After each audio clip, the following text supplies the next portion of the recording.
We are starting the 9th chapter, not the 10th, as I had told you the other day. It is the 9th chapter which is going to be started today. And we have seen in the last class, I'm just reading it for the sake of continuity. The eternal forms of man disappear at death, but the man is in a state of highest activity, and there is no annihilation to the higher spiritual ego. We have to realize that God is not a thing, not a concrete or a visible thing.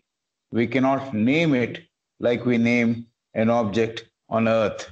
That was the last sentence sentences we. Now, HBB says, we'll move to examine what Kabbalists say about their philosophy. HBB is asking us to move towards the Kabbalists and find out what they have to say in their philosophy. And what are the ideas about the origin of man and the relationship of God and man, etc. So she says, we have considered some time back the theory of Plato and Pythagorean, and now we are moving to the Kabbalist theory. We have heard about Kabbalists, isn't it, in the past also. We have covered who is a Kabbalist in the previous classes. They were Jews, their language was Hebrew, and over a period of time, they have evolved their own philosophy, which is called the Kabbalistic philosophy. And during the process of evolving their religion or philosophy, they also joined hands with the old Christians, not the modern Christians, the old Christians, and also shook hands with Hermes, followers of Hermes. Hermes, whenever the name is mentioned, immediately they say Hermes, the thrice greatest. He's a very, very pious and very advanced soul, Hermes. He's also called Tehuti. That's another name for him. So whenever they say Hermes, immediately they follow it up saying Hermes, the thrice greatest. So they joined hands with followers of Hermes and also joined hands with the old Christians and compared their philosophy with the philosophy of these Jews or Kabbalists. So this is what we're going to consider for some time now. Kabbalah or Kabbalistic philosophy is all about a set of esoteric teachings. Kabbalistic philosophy is all about a set of esoteric teachings.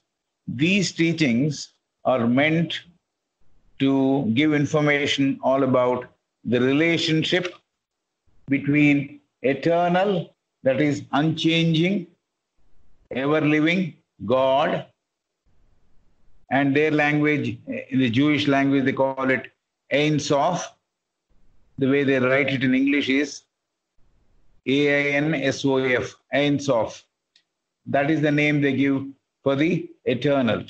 So the Kabbalistic philosophy is all about promulgating a set of esoteric teachings.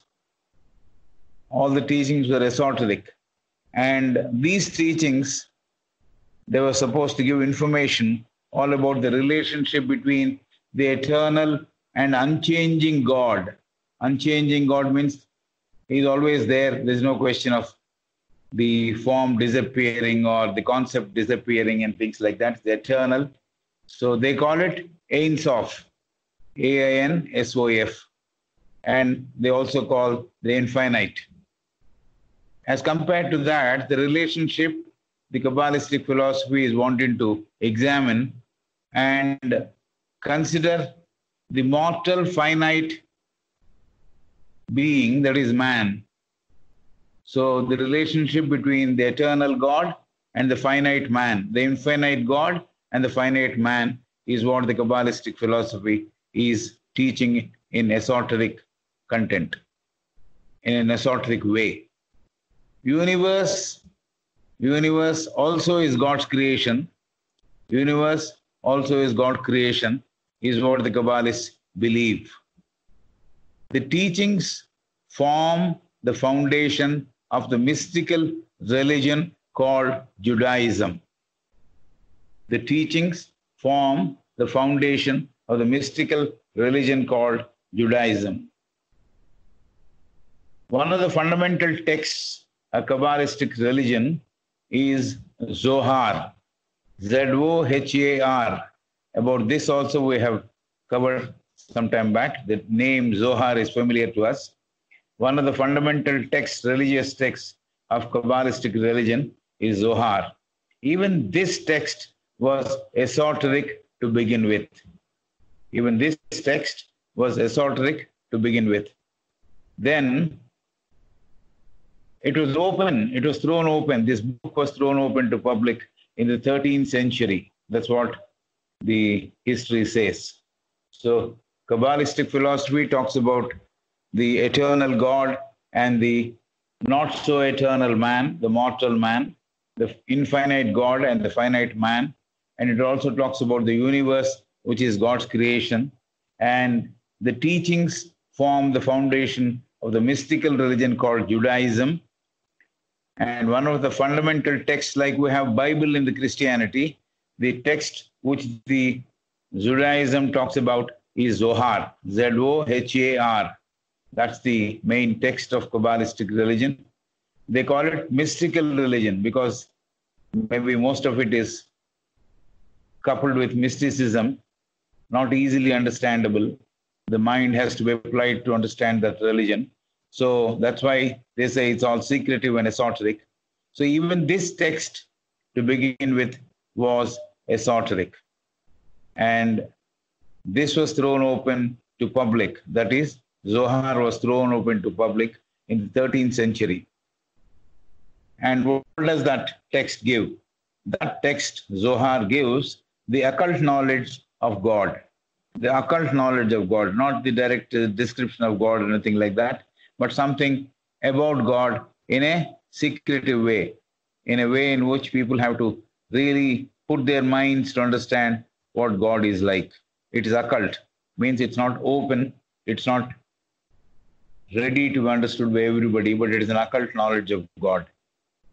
So HPB says, having given the details of philosophy of Plato and Pythagorean on matter and force, I have decided to talk about Kabbalah and their philosophy. So that's why she moved us to Kabbalistic philosophy. She also wanted us to compare the theory brought out by Darwin and Wallace. You know the Darwin's theory of existence, or the survival of the fittest and all that, and another person by name Wallace. So these are all the things which need to be compared and understood. The Plato theory, the Pythagorean theory, the Kabbalistic theory, and what Darwin had talked about and Wallace talked about, all these things have to be compared and understood, is what HPB is saying. HPB says that the ancients were original in their thinking. Yes, this is always what HPB believed, that the ancients had better understanding than the modern people. Even the scientists of modern are not able to understand what the ancient had found out. So this has been the continuous explanation which HPB has given about ancients. So HPB says that the ancients were original in their thinking. The universe and all in the universe progresses in cycle, in cyclical progression, as it is called. So this is the first information she is giving about the universe on behalf of the Kabbalistic philosophy. HPB says that the ancients were original in their thinking. The universe and all in the universe, everything that is existing in the universe progresses in cycles. That means at every epoch, period of time, there is something new happening. So that is what progression in cycles, cyclical progression as it is called, means at the end of one period, there is some progress, then something better happens in the next part of the time. So this is what she is talking about cyclical progression. The universe progresses in cycles, and cyclical progression, as it is called, cyclical progression. The church believed in one theory. The church believed in one theory that Earth was flat, and they had a different view of how the planets moved. So it is all what the church believed, the people had to believe. If people had differed from the church, you know what happened to them? They were punished. So the church in those days, or the people who were ruling the religions, they believed that one theory that Earth was flat, and they had a different view of how the planets moved. It was Galileo who changed the thinking and brought out the theory of Earth being round. So it was up to Galileo to bring out the theory, and then he was also punished. He was also not accepted immediately. His theory was questioned. So, but he still stuck on with that theory, and Galileo, who changed the thinking and brought out the theory that Earth is appearing as a round object and not a flat object. Then she's talking about the book Genesis, which is supposed to have been written by Moses, as it is claimed, talks about the coats of skin. The book Genesis, it is alleged to have been written by Moses, and it is claimed, that means the book Genesis is written by Moses, is what they claim is. That's what it is. Talks about the coats of skin, only meaning fleshy bodies. Coats of skin. Skin has a lot of layers, one layer over the other. That is called the coats, C-O-A-T-S. Only meaning fleshy bodies with which the fathers of the races got themselves clothed.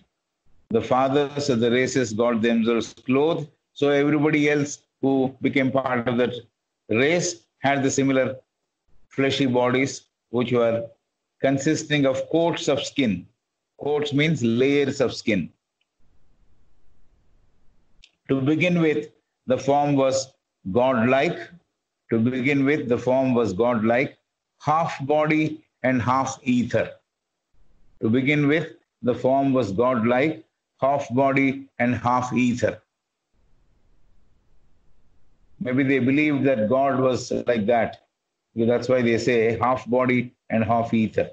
This is Genesis, an extract from the book of Genesis written by Moses. To begin with, the form was godlike, half body and half ether.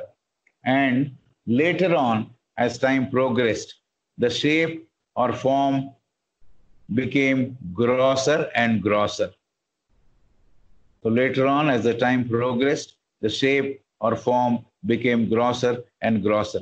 So the ether portion also became matter, I guess. So that's why they say later on, as the time progressed, the shape or form became grosser and grosser, means it became thicker and thicker, until again, at the time of ending of that race, the grosser bodies disappeared, giving way to the bodies of the nature of thinner varieties, finally ending with spirit. So that's how to start with, Moses says in the book of Genesis, I don't know, she will catch up with the Kabbalistic philosophy again much later, but she has put it on hold right now after saying Zohar is the text and it has been opened only in 13th century, and that gives knowledge of the occult knowledge of God. That's where she has stopped about Kabbalistic philosophy right now. And she says we have to compare the Kabbalah philosophy, the Pythagorean philosophy, the Platonian philosophy, and also examine the theories put up by Darwin and Wallace. And so she went on saying that the ancients were very original in their thinking, and the universe and all in the universe progresses in cyclical progression. This is something which she said. And then she moved on to the church. That means the Christian or the old Gnostics or the period of Moses, what they believed in. The church believed in one theory that earth was flat, and they had a different view of how the planets moved. Because it is flat, they also had a different theory about the planets. If it is round, we can say the planets went round the Earth. But then, what is the theory they had about planets? It is not given here, but then they had a different view of how the planets moved, is what it is said. It is Galileo who changed the thinking and brought out the theory of Earth being round. So it was up to Galileo to propose the new theory that Earth is not flat, it is round. Then she talked about the book of Genesis, which is supposed to have been written by Moses.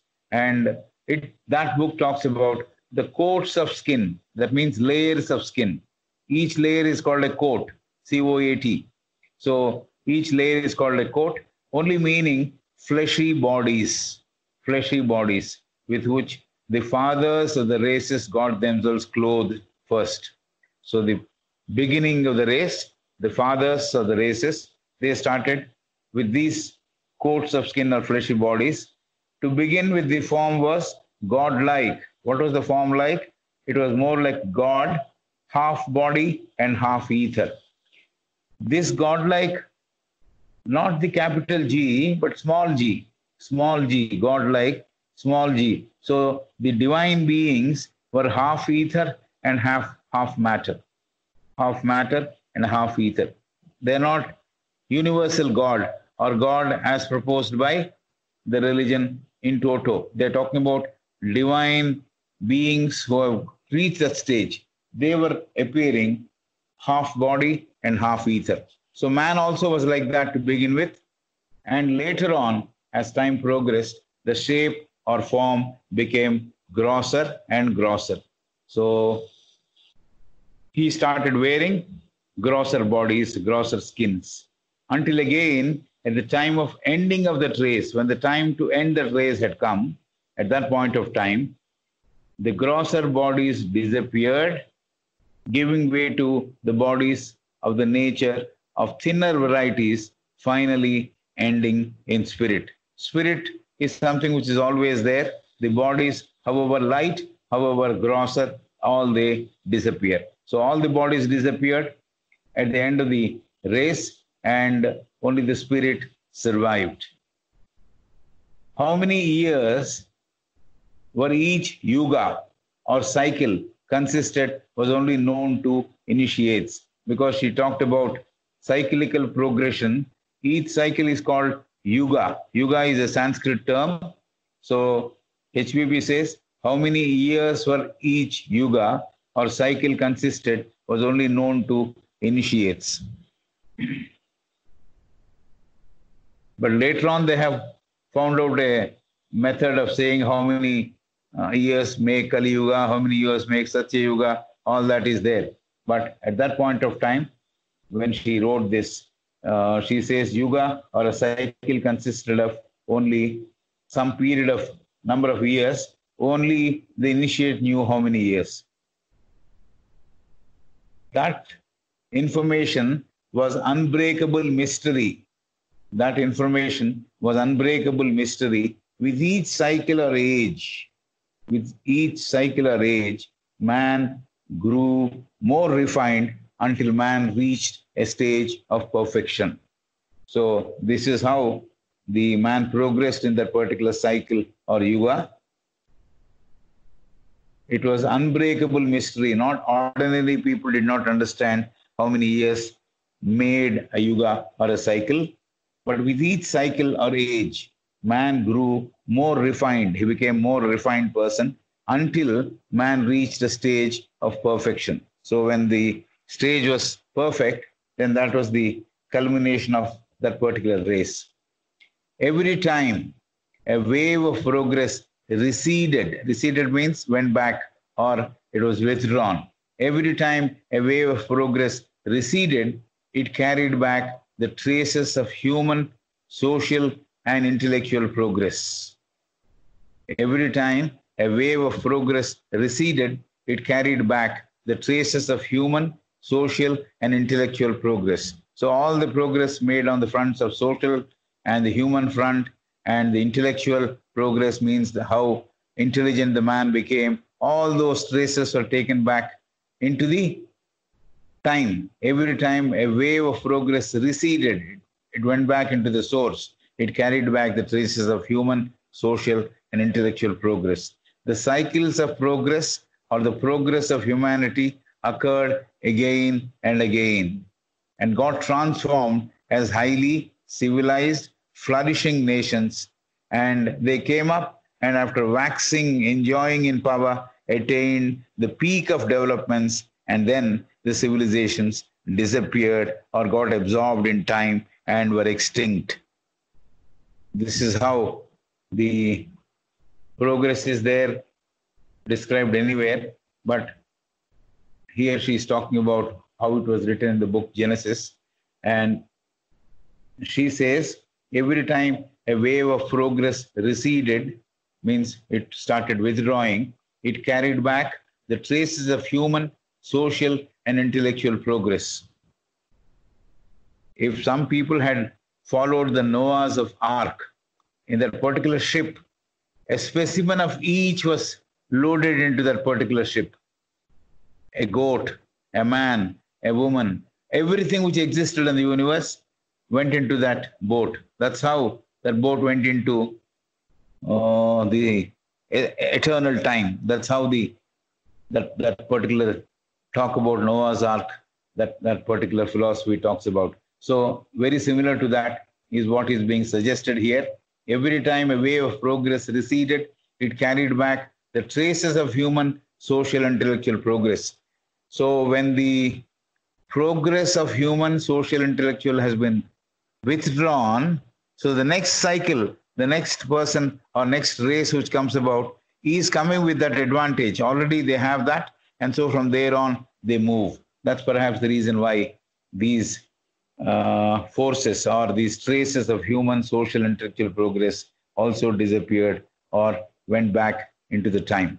The cycles of progress or the progress of humanity occurred again and again. Each cycle had a different progression of human being coming. So the cycles of progress or the progress of humanity occurred again and again and got transformed as highly civilized, flourishing nations. So they got transformed as highly civilized, flourishing nations. If they had started at the scratch, at the beginning, it wouldn't have been possible for them to build a highly civilized society, because whatever is withdrawn has gone with some sort of a knowledge previously acquired.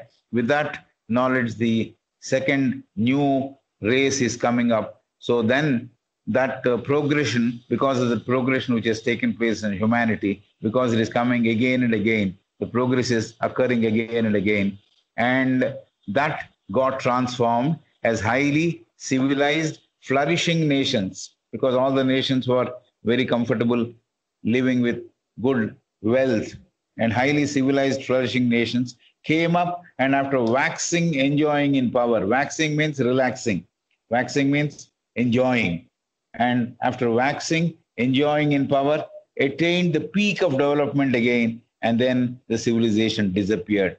So there is a time of birth. They came with already the knowledge being acquired. So they formed civilized nations, flourishing nations, and they were enjoying in that atmosphere of the flourishing nations, waxing and enjoying in power, and attained the peak of development. So the development was reached a particular peak, and then what happened? The civilization disappeared and got absorbed in time and were extinct. This is how the progress of race coming out and getting withdrawn is what she is talking about. Mankind also started progressing when it came to the end of one period. It replunged into the beginning stage to progress again. Mankind also started progressing when it came to the end of one period. It replunged into the beginning stage to progress again. So we only have to understand that mankind, when after the progress, after it has registered certain progress, it came back to the surface again second time with the added knowledge which it has gathered in the previous race. Mankind also is progressing And when it came to the end of the period, it replunged into a beginning stage to progress again. So that's the cycle. It goes to a particular stage of growth, again it disappears, again it comes up. This is what he's saying. Like it is that the physical part of the universe is appearing, mankind also started progressing like that, is what is being written. Similarly, kingdoms and nations appeared and disappeared. Okay, already we have covered this with that comfortable or civilized nations coming and all that. This is only a repetition of the same sentence. Similarly, kingdoms and nations appeared and disappeared. Draper is one of the socio-scientists. Draper said, if man was progressing on one side of the planet, on the other side of the planet, there was retrogression. This is what he had to say. Draper says, for example, I'm saying, suppose the East is progressing, at the same time, the West was retrogressing, means the opposite of progress was taking place there. And if West was progressing and the opposite of that, the East, the retrogression is to take place. This is the theory which Mr. Draper put it out, D-R-A-P-E-R. Draper said, if man was progressing in one side of the planet, on the other side of the planet, there was retrogression. So this is what Draper says. So progress was towards enlightenment and civilization. Progress was towards enlightenment and civilization. That means there is the spiritual progress and the material progress. Both were there. Progress was towards enlightenment and civilization. The material growth also was there and the spiritual growth also was there. So progress was towards enlightenment spiritually and civilization growing materially. Just as progress and retrogression is taking place on Earth, similarly, there are planetary movements above causing the motion and rotation of the planets on its axis and going around the sun. Just as progress and retrogression is taking place on Earth, one side of the planet there is progression, the other side is retrogression, is what Draper said. So when this is happening, just as progress and retrogression is taking place on Earth, similarly, there are planetary movements, the movements in the planets above, causing the motion and rotation of the planets on its axis.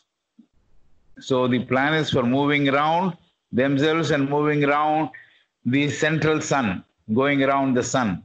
So each solar system has a sun, each solar system has their own group of planets. So the planets were revolving on its axis and also going around the sun. This is true of any solar system. This is true of any solar system, is what Madam HPB is saying. So the planets in each solar system move around their suns. Why are they saying? Each solar system has a sun. And for all these suns put together, there is a central sun. This is also what we have considered some time back. So each solar system has a sun. Each solar system has a set of their own planets. So the planets move on their own axis and also move around the sun. So this is true of all the solar systems. So the planets in each solar system move around their suns. Each has got their own respective sun. So each solar system, the same thing happens. The planets move around the sun. Light and darkness, day and night occur due to these movements.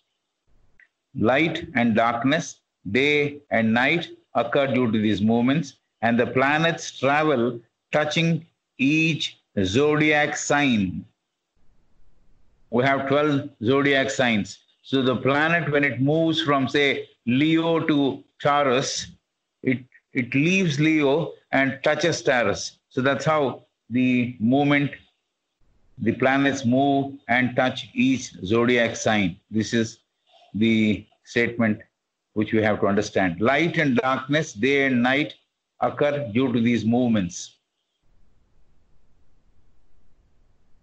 And the planets travel touching each zodiac sign. When the sun is up on the west, there is darkness on the eastern side.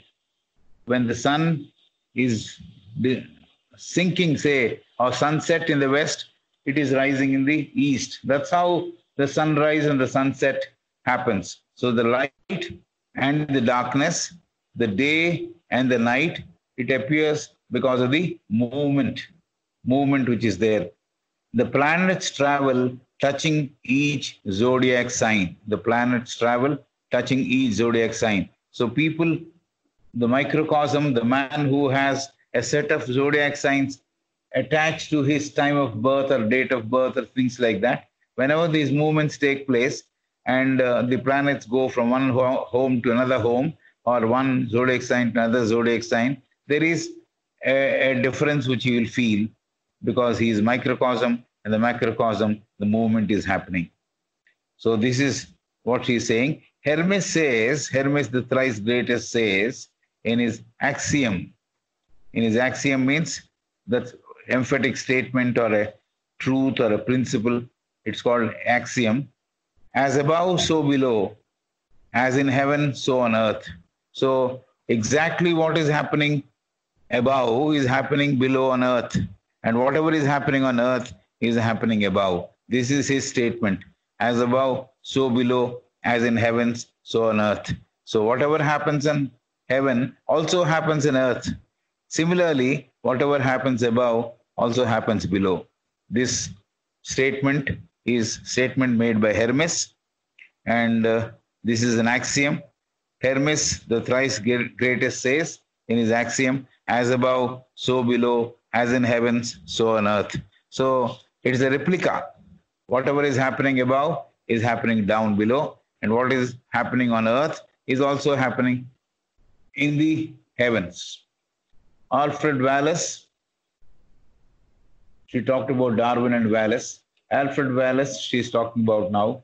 Alfred Wallace is quoted by HPB, and according to Wallace, man is developing mentally when compared to with his physical form or appearance.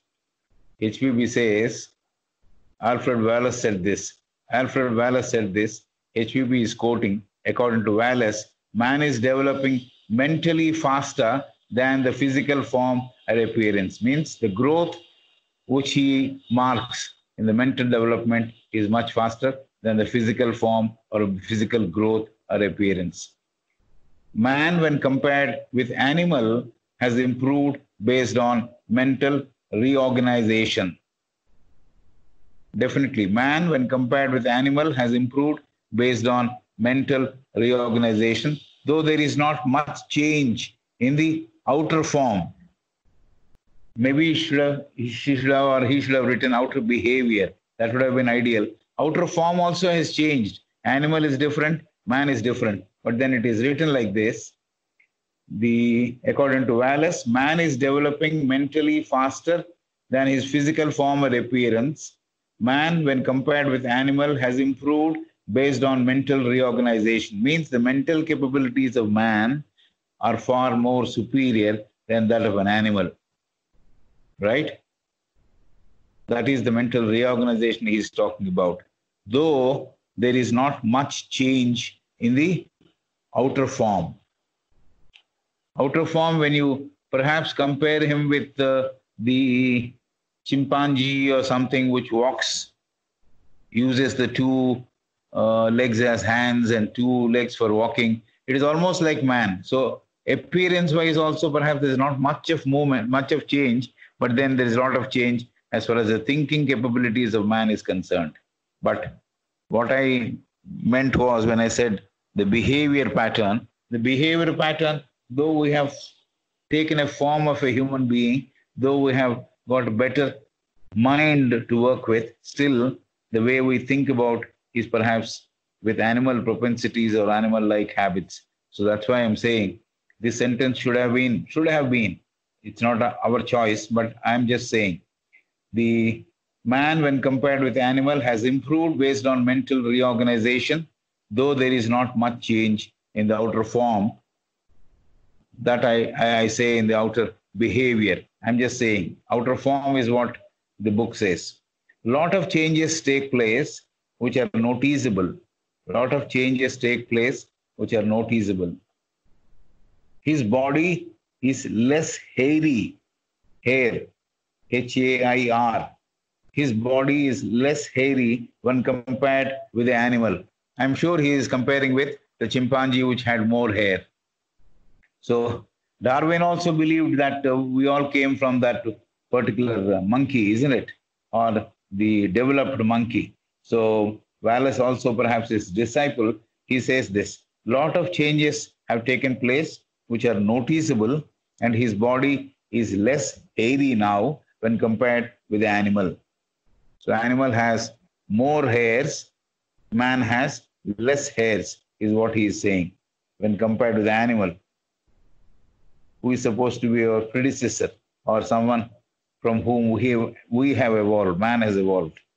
There are also changes in clothing, shelter, weapons, implements, and the ability to procreate.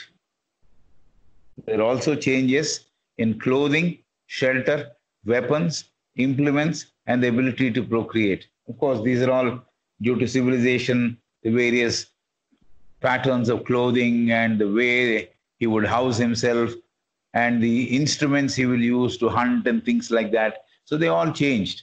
So that's all understandable. So there are also changes in clothing, shelter, weapons, implements, and the ability to procreate. Man is more erect and is having a different color texture, and in size he is bigger than animal. He is more erect in posture and is having a different color texture, and in size he is bigger than animal. Because the hair is gone, I think the skin has come to the surface, and so we have a different color to the skin. So he is more erect as far as the posture is concerned when compared to the animal. Maybe animal, when we have seen perhaps in the zoo or anything, it bends and walks, whereas man walks erect. So that's the change in him. Man has a different posture, erect posture, and is having a different color texture, and in size he is bigger than the animal. Man has a mind, using he is able to express various nice and not so nice emotions. Oh, man has a mind, using he is able to express various nice and not so nice emotions.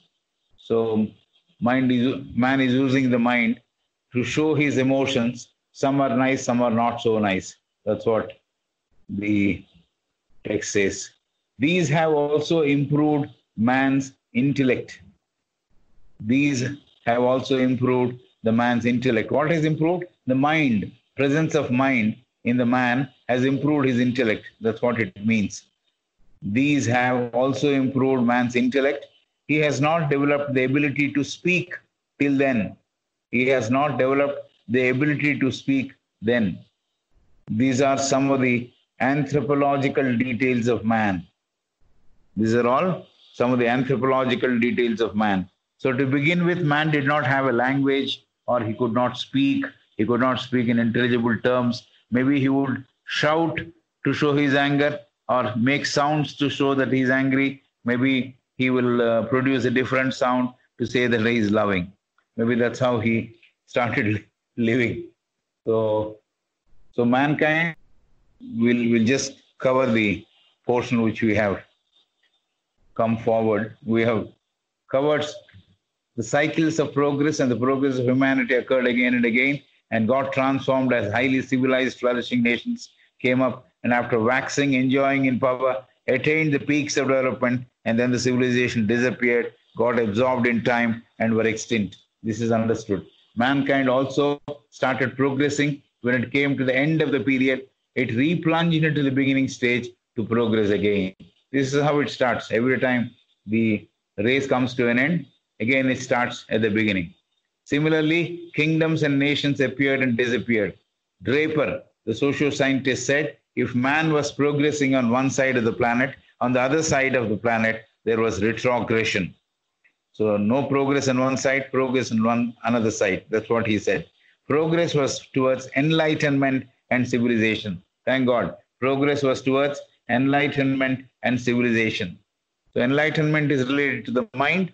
So spiritually he was growing, and physically, materially is also he was growing. Just as progress and retrogression is taking place on Earth, similarly, there are planetary movements above causing the motion and rotation of the planets on its axis and going around the sun. So this is what is happening. Just as something progress is happening on the one side of the planet, retrogression on the other side of the planet, similar movements are taking place in the planetary movements, causing the motion and rotation of the planets on its axis and going around the sun. This is true of any solar system. So the planets in each solar system move around their suns, S-U-N-S, sun, Surya. Light and darkness, day and night occur due to these movements. And the planets travel touching each zodiac sign. So the planets move, they touch each zodiac sign. Hermes, the thrice greatest, says in his axiom, as above, so below. As in heaven, so on earth. This is what he's saying. Mr. Hermes, the thrice greatest, the Hebrew philosopher or father of Hebrew philosophy. Alfred Wallace is quoted by HPB, and according to Wallace, man is developing mentally faster than his physical form or appearance. Man, when compared with animal, has improved based on mental reorganization. Means the improvement which has taken place in the mental capabilities, man has grown faster. And though there is not much change in the outer form, that's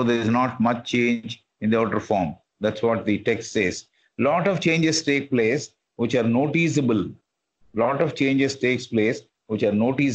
His body is less hairy now when compared with the animal. There are also changes in clothing, shelter, weapons, implements, and the ability to procreate.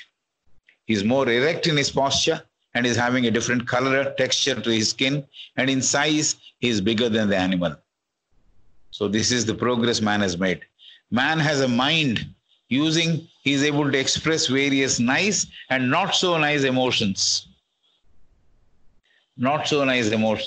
These have also improved the capability of mind and the mental capabilities. These have also improved man's intellect. And man had not developed then the ability to speak. These are some of the anthropological details of man. Anthropological means progress which man has made.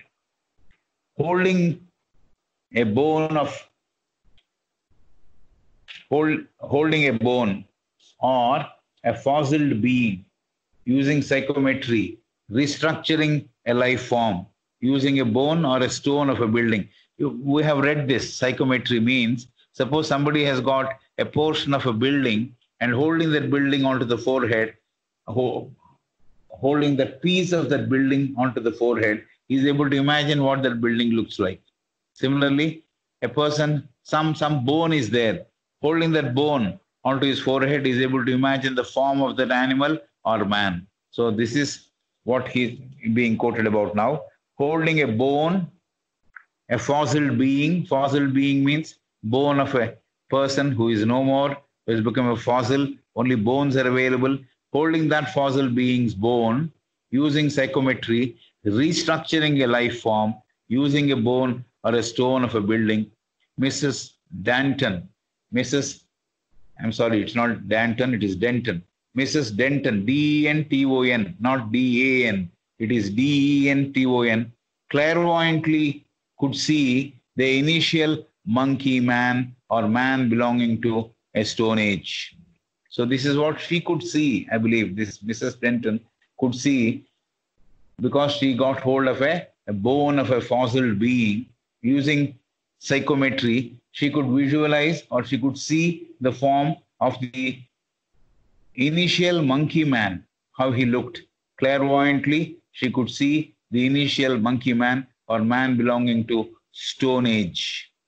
So that was possible. And so the description of Wallace and what Mrs. Denton said maybe they are corroborating. Though the scientists may not agree totally with the details of physical evolution of man, though the scientists may not agree totally with the details of physical evolution of man as proposed by Hermes, because Hermes belongs to the old ancient days. So the modern scientists may not exactly understand or believe or say Hermes was right. So though the scientists may not agree totally with the details of physical evolution of man as proposed by Hermes, the thrice greatest, science also agrees that the human race has progressed from the lowest arc to the present state of development. So this is something which science is agreeing. Science may not agree with everything like it came. So all the details mentioned by Hermes may not be corroborated or understood or said correctly or agreed correctly by the modern scientists. But scientists have a different opinion than Hermes. They may not agree with Hermes. That's what it means. Though the scientists may not agree totally with the details of physical evolution of man, how the man physically evolved as conveyed by Hermes may not be agreed upon by the scientists. That's what she's saying. As proposed by Hermes, science, however, agrees that the human race has progressed from the lowest arc to the present state of development. So there is progress. Man has developed is something which science would agree. According to Hermes, the evolution of man begins at the primitive stage, but ends up spiritualizing the man. So according to Hermes, the evolution of man begins at a primitive stage, but ends up spiritualizing that man. So this is what the details given by Hermes. The primitive stage he starts with, but then over a period of time, he becomes spiritually evolved being. Mr. Alfred Wallace, over a period of time, more intellectual, moral men will replace or displace the lower degraded races. This is what Wallace is saying. Another disciple of Darwin, he keeps saying, Mr. Alfred Wallace says, over a period of time, more intellectual, moral men will replace or displace the lower degraded races. So definitely the improvement will take place. The lower, not so developed human being will disappear. And men learn to adapt to their higher faculties and powers. Not only they'll get replaced, the new men, they learn to adapt to their higher faculties and powers. The mental constitution will continue to advance and improve, though there may not be similar changes in physical constitution. Physically, we may not change a lot. But mentally, there will be a lot of improvement in the faculties, in the higher faculties, and the constitution of the mind itself will continue to advance and improve, says Mr. Wallace. So the degraded races will get replaced by the newly developed races, and man learns to adapt to his higher faculties and powers. The mental constitution will continue to advance and improve, though there may not be similar changes in physical constitution. Physical constitution, as already conveyed once, the mentally he is growing faster, but physically the growth is not matching. That's what the original observation was. The same thing is being continued. Mentally, the constitution may improve, the faculties may improve, the advancement may be there in the mental faculties, but that may not find similar changes taking place in the physical constitution. Yes. At this stage, HPB gives what the Egyptian heads of religion felt. She is taking us to the Egyptian philosophy. At this stage, HPB gives what is the Egyptians' version of religion and what did they feel about it. According to Arabian descriptions, there are 7 chambers of the pyramid and it has reference to the 7 planets. Each pyramid has 7 chambers. We have heard about this, we have read about this, the 7 chambers being painted with different colors. You remember that? Somewhere in the 5th or 4th chapter we studied, the pyramids are painted. Each level painting is different color. So she's talking about that same pyramid. According to Arabian descriptions, there are 7 chambers to the pyramid, and this has reference to the 7 planets. 7 chambers, so they're related to 7 planets. The apex of the pyramid, that is the top portion of the pyramid, the highest point of the pyramid, the apex of the pyramid is lost to the sky. That means it is open to the sky. So that the pyramid is built such a way that the apex is looking at the sky. It is lost to the sky means it is open to the sky, from where the spiritual prototypes of man started descending. From the sky, from the open sky, the spiritual prototypes of man started descending is what the Egyptians feel. So the pyramid has 7 chambers, and the pyramid 7 chambers are related to the 7 planets. The apex of the pyramid is lost to the sky, open to the sky, and from the sky, the spiritual prototypes of man started descending. Each mummy, the one which, the body which gets interned into that pyramid, that's called a mummy, M-U-M-M-Y. Each mummy, after embalming, lost its individuality. Suppose this Mrs. S, no longer Mrs. S. So that's what it means. Each mummy, after embalming, lost its individuality, and it represents the human race. The embalmed mummy is placed in such a way that the soul will be enabled to make an exit. This is what they constructed the pyramid for. The pyramid has been constructed so that the soul reaches its destination. So each mummy, after embalming, lost its individuality, and it represents the human race, no longer the individual to whom that body belonged. It no longer belonged to that body or the person. Each mummy, after embalming, lost its individuality, and it represents the human race. The embalmed mummy is placed in such a way that the soul will be enabled to make an exit. The soul has to escape. That's why the top apex is open to the sky. This soul has to pass through all the chambers. This soul has to pass through all the chambers and the 7 planetary chambers before making an exit from the apex region from the top. So this is how they felt the whole thing should be arranged. So the soul has to pass through all the chambers, the 7 planetary chambers, before making an exit from the apex region from the top. The apex of a pyramid is a symbolical expression of how the soul travels. The apex of a pyramid is a symbolical expression of how the soul travels. So the soul has to travel, say for example, it has to leave the physical, it has to leave the astral, it has to leave like that. The 7 chambers related to 7 planets. They never said they have 7 bodies, but then they related it to the 7 planets. We are calling 7 bodies, but whereas the Egyptians in those days, they never talked about 7 bodies. But then they said the soul has to transcend 7 planets. So that's why 7 chambers were there. And the top was open to the sky, and the soul has to escape through that to the sky.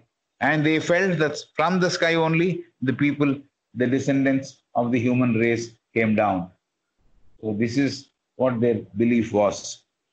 And each chamber is like 7 spheres, symbolical expression, and we have covered that. The apex of a pyramid is a symbolical expression of the house, how the soul travels. Each chamber is like 7 spheres or 7 worlds. 7 spheres or 7 worlds. Each chamber is like 7 spheres or 7 worlds. This is something which has been compared to and written about by the author now. But the Egyptians, good old Egyptians, they only believed each chamber is representing a planet is what they believed. But then now they're talking about each chamber is like 7 spheres. Sphere means round, or 7 worlds, each world of a different density and color. Symbolically, each area or each wall was painted with a different color. That is, the pyramid, each level was painted with a different color. So, physio-spiritual humanity, that means physical as well as spiritual put together, that humanity is said to be existing. This is what they believe. Physio-spiritual humanity is said to be existing. The Egyptians felt that after every 3,000 years, the soul had to return to earth and go through another process of evolution, becoming more perfect every time the man came back, so that eventually only spirit remains and not even a trace of the physical form at any point of time. So this is the purpose. They believed also, the Egyptians felt that there is a physio-spiritual humanity as it is, that is existing. And the Egyptians felt also that after every 3,000 years, the soul which has escaped from the body has to come back and it has to return to the earth and go through the process, another process of evolution. Means again, taking birth and evolving to become more perfect. So becoming more perfect every time, the man came back so that eventually only spirit remains. So that means the evolved spirit remains, but nothing of the form remains. The evolved spirit remains and nothing of the trace of the physical form remains. That's what it is. So we have to understand by going deeply into this metaphysical, oriental, not so easy to understand, abstruse mysticism. This is what they're saying. But then, having studied theosophy already, we're able to follow this quite easily. But then, good old days, when she was writing this to the Westerners, she says, we have to understand by going deeply into this metaphysical. It's not physical, it's beyond physical. It is something which is abhautika, means nothing physical about it. Metaphysical, oriental, also coming from the East. Not so easy to understand, and abstruse. Abstruse, again, we're not able to catch up with our mind. Capability of a mind is not able to understand that. And this is mysticism. Mysticism, a thing or content, only the mind can understand. Words really, actually cannot explain. This is what she talked about, the Egyptian way of disposing of the body. Can we say that? So this is how the mummy was placed in the pyramid, and it was allowed the soul would go out of the apex region after traversing each 7 chambers or 7 spheres or 7 worlds, and it came back after 3,000 years to again start evolution to become perfect again. That perfection goes on till only the spirit remains and no form, no remnant of form, or not a trace of that form remains. That's what is the progress. And this, she says, is very difficult for Westerners to understand because they believe in a different method, isn't it? The Christians believe there is only one life. There's no question of coming back as far as they are concerned. So she says the Eastern philosophers, they believe this. So it's a bit metaphysical, oriental, not easy to understand. It is abstruse because mind has to be operated at a different level to understand this. It is not easy to understand. It is mysticism, a thing or content that mind has to understand, but not through words. Words really and actually cannot explain this system, is what she is talking about. Only when we understand that way, we can feel the contents of the great thought of Egyptians, which is infinite and majestic. So she says, only when we understand that way, that the words do not convey anything, but we have to understand the whole content by applying our mind. Only when we understand using our mind, we feel the contents of the great thought of Egyptians, which is infinite and majestic. We'll understand that, she says. In fact, HVB wanted to start the Theosophical Society at Cairo to begin with, sometime before she was asked to go to New York. She thought Cairo is a place where there is a lot of advancement, physical and spiritual advancement. So she wanted to choose Cairo, but then she didn't do it and she was asked to go to New York. Okay, this is what the whole thing is about. HBB moves to the ancient thought of Moses now, who is said to have authored the book of Genesis. And this is a story of Adam and Eve. So this is a story of Adam and Eve, and it's quite interesting and lengthy, but how much time we have? It's already 3:05. HPB moves to the ancient thought of Moses. Moses is the person who is the earliest form of Christian. Christ, only later on people started calling Christian, but before that there was a system which was something which was, we do not know what was the name. Some name like Gnostic was there, Gnostic, and Moses belonged to that. So Moses, he talks about the ancient thought of Moses, and she writes about what he wrote in that book of Genesis. Adam was not content with the position allotted by Demiurgus. Adam was given a place, and Adam was not comfortable with the place, allotted place, which was given by Demiurgus. Demiurgus means, this term we have seen before, Demiurgus is the artificer or skillful artisan who was in charge of building the world or shaping the world. Like you can perhaps equate him with Brahma. So Adam was not comfortable with the place or position allotted to him by Demiurgus. This term we have seen before, it means artificer or skillful artisan who was in charge of building the world. This is according to Gnostics. Yes, Gnostic is the right term to describe Moses. So who have earlier a generation, their earlier generation to the present Christians. Gnostics are the earlier generations to the present Christians. A supernatural being, imaginary, and Demiurgus, he's talking about Demiurgus, a supernatural being, imaginary, and who is fashioning as to how the world should look like. That is Demiurgus. Demiurgus works under the supreme being. Demiurgus works under the supreme being, means he is the agent of the ultimate. Demiurgus is the agent to the ultimate. So he is in charge of the creating the world or shaping the world, giving each a form of the world. So what exactly the place Adam was having, Adam was not happy with that place. So that's where the rebellion took place. So Demiurgus works under the supreme being. The place or position allotted by Demiurgus was not giving Adam the satisfaction. So he wanted to play the role of the creator. So Adam wanted to become Demiurgus. Adam wanted to become Demiurgus. He was not happy with the place or position given to him. So Adam wanted to be the Demiurgus. That is the role played by the creator or the person who is building the physical world. Adam has evolved out of Kadmon, Kadmon. Adam is a product of Kadmon, who is androgyne. Androgyne means half male, half female form. Adam is born to Kadmon, Kadmon, who was androgyne. Androgyne means half male and half female form. So Adam is himself an androgyne. So because he is come out from an androgyne, Kadmon was an androgyne. Adam is a product of a Kadmon. So Adam also was androgyne, meaning half male and half female.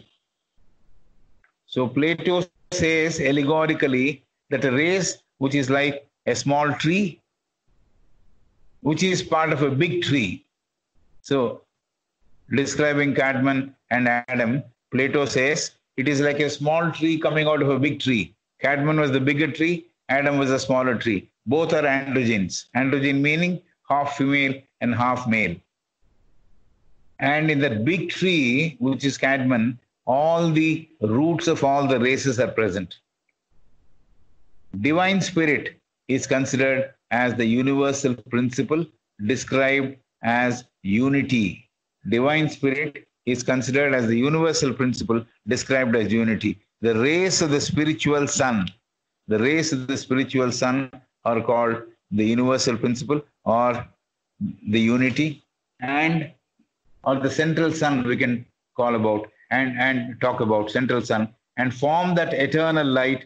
Lot of rays emanate, and that is the origin or the fount, a source of eternal light. So from the central sun, he is the person who is giving all the light, all the rays of spiritual sun.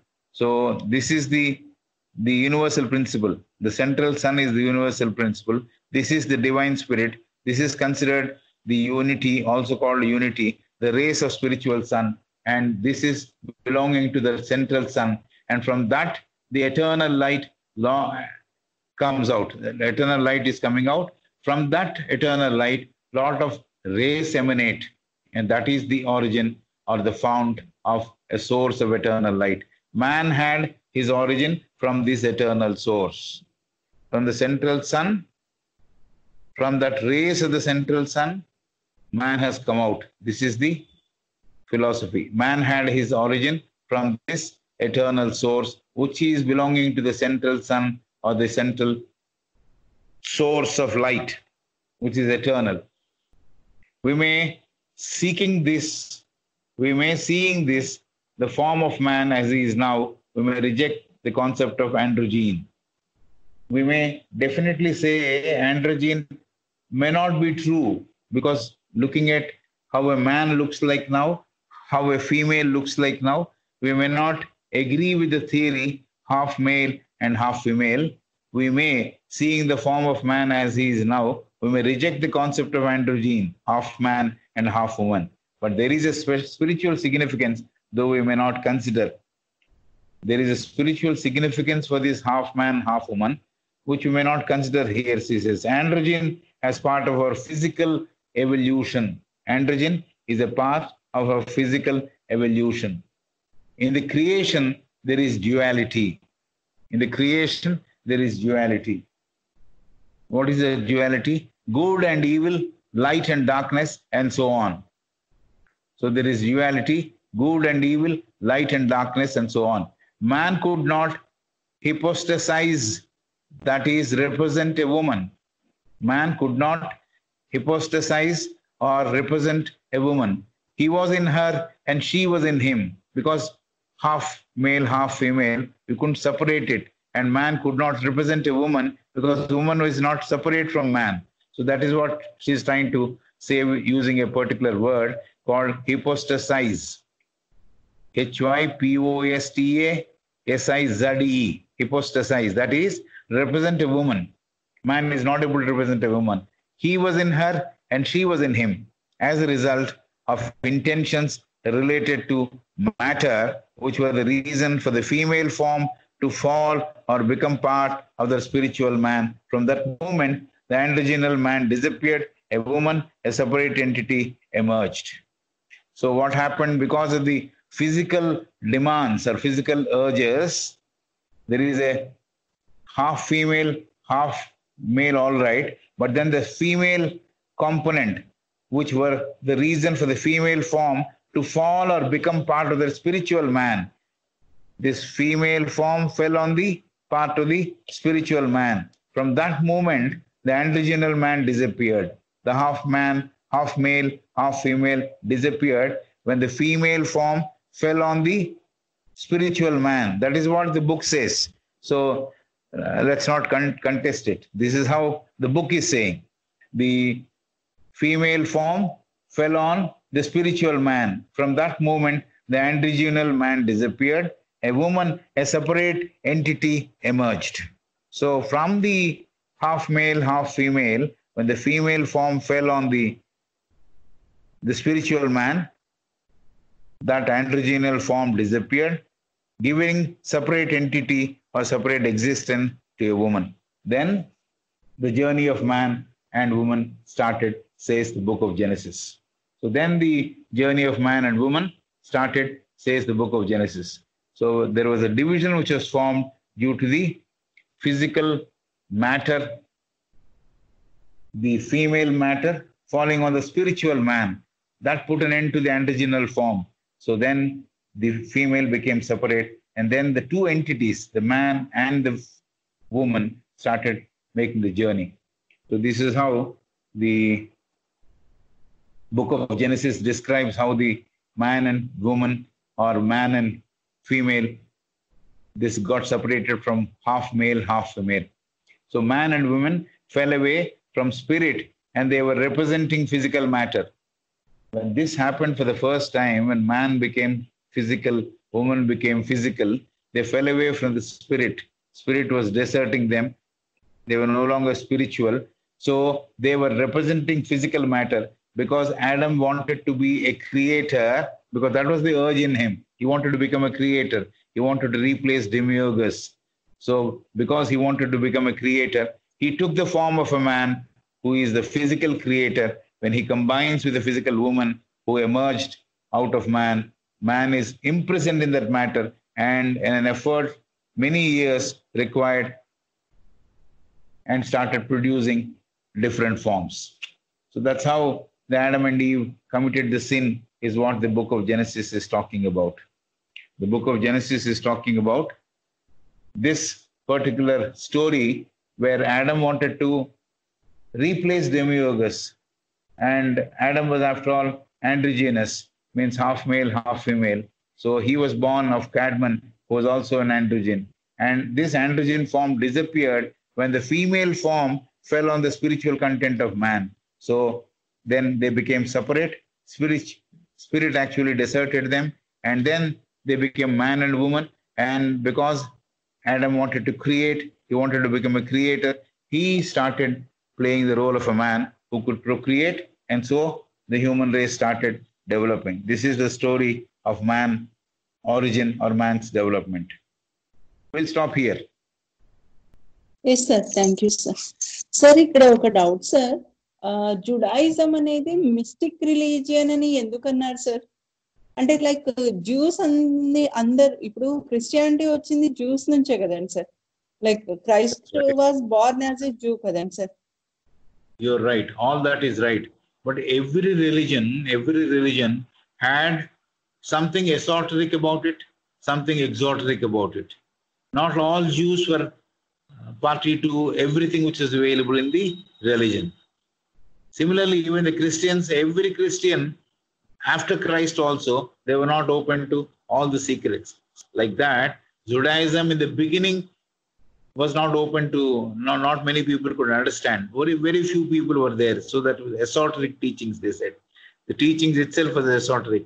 So they say it is mysticism, because mystic, not ordinary people who cannot apply the mind, cannot understand it. If I am an ordinary person with an ordinary mind, looking after the ordinary basic requirements of man, I cannot project myself to understand what the religion is talking about, or what the Zohar text is talking about. So that needed a special training for the mind. So that is the reason why they said Judaism was mysticism, and a religion which was veiled. That means a religion which was veiled, not open to public. Something like that book, like Bible, Zohar itself was hidden. It was not put to public. Only in the 13th century, public knew that there is a book like that. So that is the secrecy with which they survived, or they lived.